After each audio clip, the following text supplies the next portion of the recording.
এই গাছের সৌন্দর্য পেঁপে। পেঁপে এত বড় বড় হবে একটি গাছে তা কখনো চিন্তা করিনি। গোড় থেকে সেই পেঁপে, এই পেঁপের গাছ গাড়ার পর যখন ফুল আসে তখনই মনের মধ্যে একটা আনন্দ দোলা দেয়। আর যখন পেঁপেগুলো ধরে, আর যখন পেঁপেগুলো যে সাইজের পেঁপে হয়েছে, মনের মধ্যে যে কি শান্তি লাগতেছে সেটা একমাত্র মনেই জানে। তাই এই পেঁপে দূরদূরান্ত ঢাকা, চিটাগাং, সিলেট, ময়মনসিংহ, নেত্রকোনা, নরসিংদী, এমনকি বন্যা দুর্গত এলাকাও এই পেঁপে পৌঁছে গিয়েছে। অনেক বন্ধুবান্ধব এই পেঁপে নিয়ে গিয়ে তারা রেখে দিয়েছে। পেঁপে পাকলে খাবে, তরকারিও খেয়েছে।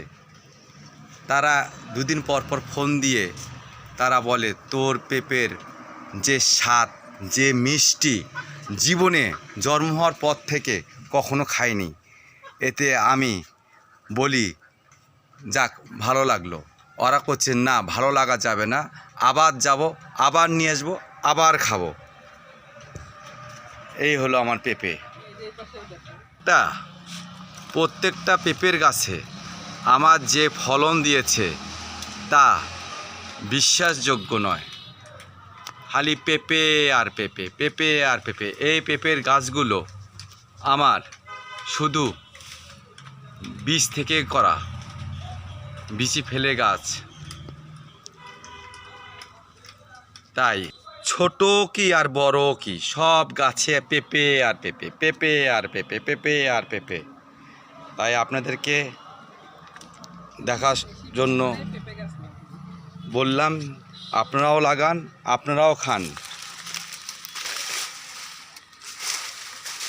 এর মতো আনন্দ আর কিছুই হতে পারে না। ধন্যবাদ।